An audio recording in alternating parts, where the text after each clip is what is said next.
Shine tech మీ ఇంటిని మరింత అందంగా మార్చాలనుకుంటున్నారా? స్పెషల్ అట్రాక్షన్ తో పాటు లివింగ్ కి perfect solution. UPVC windows and doors, Bontada group. Big boss season 9లో ఇమాన్యుయల్కి నిజంగానే మోసం జరిగిందా?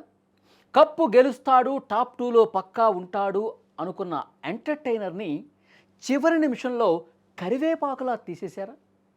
15 వారాలు జనాన్ని నవ్వించి కష్టపడిన చివరికి ఫలితం గుండుసున్నానా? కష్టానికి విలువ లేదు అంటూ రోహిణి చేసినటువంటి ఆ ఆవేదన పోస్టు ఇప్పుడు ఎవరిని ప్రశ్నిస్తోంది?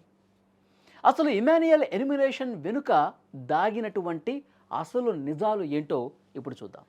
బిగ్ బాస్ సీజన్ 9లో అందరూ ఊహించింది ఒకటి, ఫినాలేలో జరిగింది మరొకటి. మొదటి వారం నుంచి తనదైన కామెడీతో నవ్వించి టాస్కుల్లో ప్రాణం పెట్టాడిన ఇమాన్యుయల్ ఖచ్చితంగా టాప్ 2లో ఉంటాడని, కప్పు కొట్టినా ఆశ్చర్యం లేదని ఆడియన్స్ అంతా ఫిక్స్ అయ్యారు. కానీ విధి రాత మరోలా ఉంది. మరి విన్నర్గా నిలుస్తాడు అనుకున్న ఇమాన్యుయల్ అనూహ్యంగా టాప్ 4లోనే ఎలిమినేట్ అయి బయటకు వచ్చేశాడు. ఈ ఫలితాన్ని చూసి అభిమానులే కాదు, ఆయన ఫ్రెండ్స్ కూడా షాక్ అయిపోయారు. ముఖ్యంగా జబర్దస్త్ రోహిణి తన మిత్రుడి ఓటమిని తట్టుకోలేక చాలా ఎమోషనల్ అయ్యారు. కష్టానికి తగ్గ ఫలితం రాలేదు అంటూ ఆమె ఆవేదన వ్యక్తం చేశారు. అసలు ఏం జరిగిందంటే, గత 15 వారాలుగా హౌస్లో ఎంటర్టైన్మెంట్ అనే పదానికి పర్యాయపదంగా ఇమాన్యుయల్ నిలిచాడు. ఆటలో సీరియస్నెస్, మాటలో కామెడీ టైమింగ్, ఇవే ఆయన్ని టాప్ 5 వరకు తీసుకొచ్చాయి. సోషల్ మీడియా ఓటింగ్స్లో కానీ, ప్రేక్షకుల మద్దతులో కానీ ఇమాన్యుయల్ ఎప్పుడూ ముందు వరుసలో ఉన్నాడు. ఈసారి టైటిల్ విన్నర్ అతనే అవుతాడని చాలా బలంగా నమ్మినటువంటి పరిస్థితి. కానీ ఫినాలే రోజు ఎలిమినేషన్ ప్రాసెస్ జరిగేటప్పుడు ఎవరూ ఎక్స్పెక్ట్ చేయని విధంగా ఇమాన్యుయల్ పేరు టాప్ 4లో వచ్చింది. టైటిల్ రేసు నుంచి ఆయన తప్పుకోవాల్సి వచ్చింది.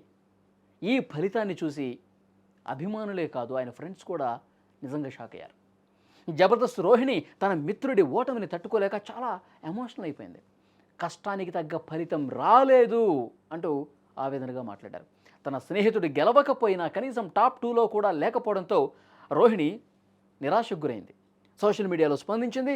చాలా డిసప్పాయింట్ అయ్యాను ఇమాన్యుయల్, నువ్వు పడ్డ కష్టానికి ఫలితం మాత్రం రాలేదు, కానీ నువ్వే నా దృష్టిలో రియల్ విన్నర్ అని ఎమోషనల్గా పోస్ట్ పెట్టింది.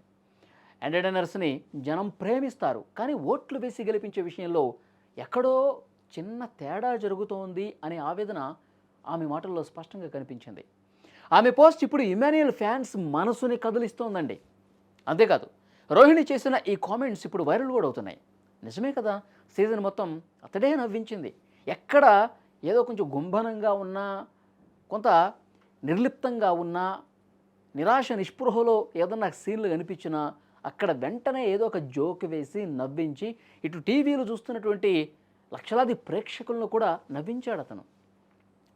మరి అలాంటి వాడిని కనీసం టాప్ 2లో కూడా లేకుండా వేరే వాళ్లకు పట్టం కట్టడం ఎంతవరకు న్యాయం అని ఇమాన్యుయల్ ఫ్యాన్స్, నెటిజన్స్ క్వశ్చన్ చేస్తూ ఉన్నారు. ఆటలో గెలుపోవటములు సహజం, అందరికీ తెలిసేది. కొన్నిసార్లు అంచనాలు తప్పుతాయి, ఫలితాలు మారుతాయి. ట్రోఫీ రాకపోయినా ఇమాన్యుయల్ కోట్లాది మంది ప్రేక్షకుల మనసుల్ని గెలిచాడన్నది మాత్రం వాస్తవం. అదే నిజమైన గెలుపు. మరి ఇమాన్యుయల్ జర్నీ మీకెలా అనిపించింది? ఈ వీడియో చూస్తున్న ప్రతి ఒక్కరు స్పందించండి. మరి ఇమాన్యుయల్ జర్నీ మీకు ఎలా అనిపించింది? మీరు బిగ్ బాస్ చూస్తుంటే గనక ఇమాన్యుయల్ జర్నీని మీరు ఎట్లా చూస్తారు? నిజంగా అతనికి రావాల్సినటువంటి ఫలితం రాలేదు అని చెప్పి మీకేమన్నా అనిపిస్తుందా? Please comment.